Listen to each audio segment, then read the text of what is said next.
Gandhi news में आपका स्वागत है।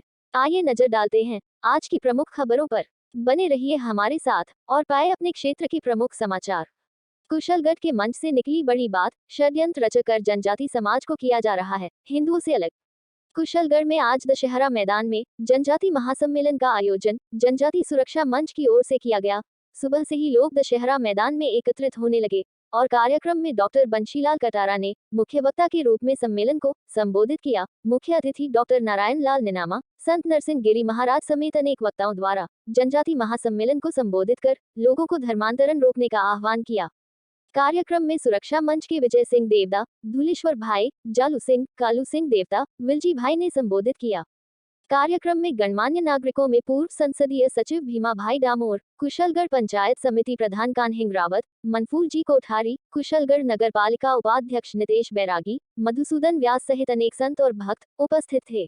बाकी मेरे ठीक दाएं ओर जो कुर्सियां रखी हैं वहां पर साधु संतों के लिए स्थान है। यदि इसमें भी कोई युवा बंधु बैठे हैं उनसे भी निवेदन है कि आप पंडाल में जाजम पे आ सकते हैं और बुजुर्गों को स्थान दे सकते हैं।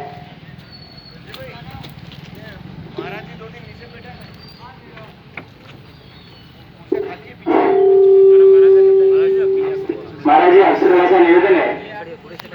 12 करोड़ आदिवासियों के हक को और इसके संविधान के अधिकार को लड़ रहे हैं, वो कार्य काम क्या अधूरा रहेगा?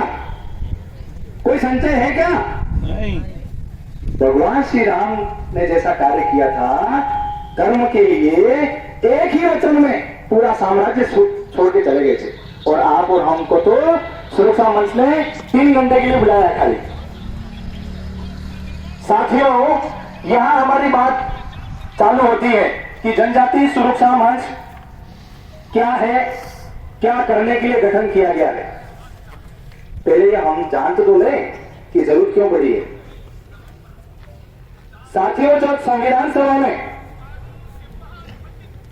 संविधान का मसौदा तैयार किया जा रहा था, जब हम जैसे आदिवासियों, जनजातियों का और अनुसूचित जातियों का आरक्षण से संबंधित विषय आया, तब जितने भी संविधान सभा में ड्राफ्ट कर रहे थे, जो कमेटी थी, उसमें हमारा विषय आया। जब हमारा विषय आया, इससे पहले अनुसूचित जातियों का आया, तो उनको आरक्षण क्यों दिया जाए? तो पूरी संविधान सभा ने एक मुंह होकर कहा कि जितने भी छुआछूत हुई है, जितने भी प्रताड़ना हुई है, इस कारण अनुसूचित जाति का समाज बैकवर्ड रहा है, पिछड़ा रहा है। तो एक महत्वपूर्ण भूमिका रही है। चाहे वो साम्राज्यवादी ताकतें मुगलों के राज में जनजाति समुदाय के लोगों ने चांदी के चंद टुकड़ों पर अपना ईमान चरित्र नहीं बेचा और मातृभूमि के लिए प्राण देने वाले महाराणा प्रताप के साथ कंधे से कंधा मिलाकर हिंदुस्तानी सभ्यता और संस्कृति की रक्षा करने का काम किया।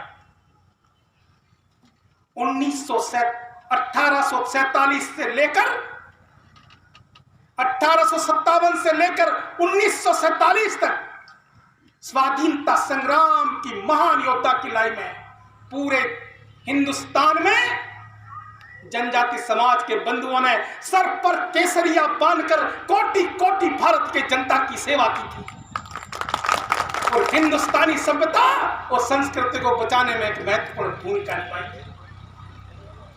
15 अगस्त 1947 को हिंदुस्तान की आजादी के बाद राष्ट्रपिता महात्मा गांधी ने कहा था, मैं ऐसे भारत का निर्माण करूंगा जिसमें गरीब से गरीब आदमी ये जान सके कि मेरा हिंदुस्तान है।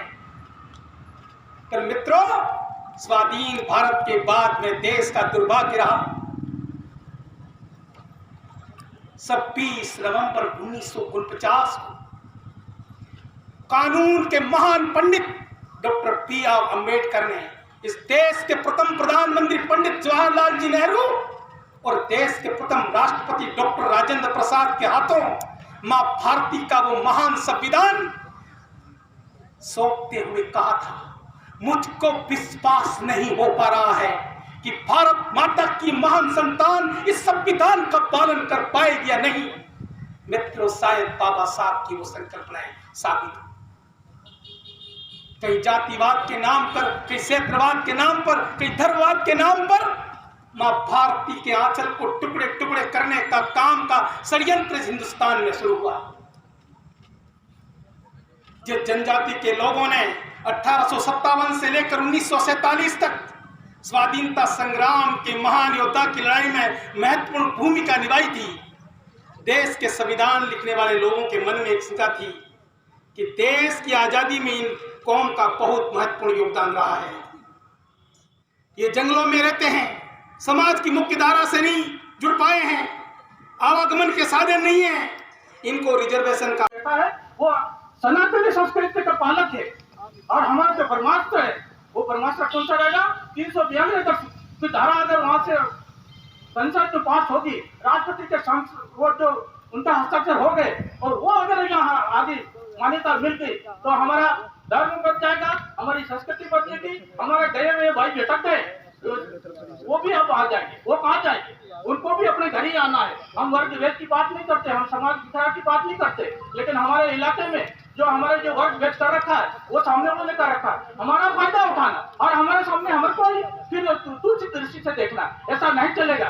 और इनको मैं बंधु को कहना चाहता हूँ कि ऐसा समय आएगा आप हम सब मिल करके अपने आदिवासी संस्कृति को बचा के रखेंगे। इसी बात के मेरी वाणी को विराम देता हूँ। धन्यवाद।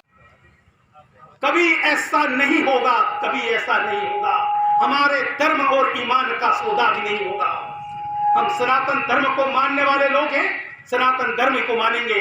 हमारी बापदार और पीढ़ियां परंपराएं सनातन धर्म में मरी है, तो आने वाली पीढ़ियां भी सनातन धर्म में ही मरेगी। जिस प्रकार से हमारे बीच में नारे लगाते हुए मिलते हैं कि भारत देश हमारा है, यह देश ना तेरा है ना मेरा है, यह देश हम सबका है, ना समझी गई ये बात तो नुकसान सबका है। मिल गई नदियां वो दिखाई नहीं देती, महासागर बनाने में एहसान सबका है। इसलिए मित्रों, कार्तिक राव जी के उस सपने को पूरा करने के लिए हमको पूरे हिंदुस्तान भर में एक जन आंदोलन चला है, जनजाति सुरक्षा मंच के बैनर तले, कि हमारी सड़क से लेकर हिंदुस्तान की संसद तक हम कार्तिक राव जी के जिस बात को उन्होंने उठाई थी उस बात को हमें लड़ना है। जो लोग गलत तरीके से आदिवासियों की लिस्ट में आ गए हैं, अनुसूचित जनजाति की लिस्ट में आ गए हैं, उन लोगों को डिलीट करना है, उस किसी से उनको बाहर करना है, ताकि आप जैसे लोगों को न्याय मिल सके और आपके स्वाभिमान की रक्षा की जा सके। इस मुद्दे पर पूरे राजस्थान, पूरे हिंदुस्तान भर में एक जन आंदोलन साधु संदाइयों के माध्यम से, समाज के प्रबुद्धन के माध्यम से पूरे हिंदुस्तान में जन जागरण चल रहा है।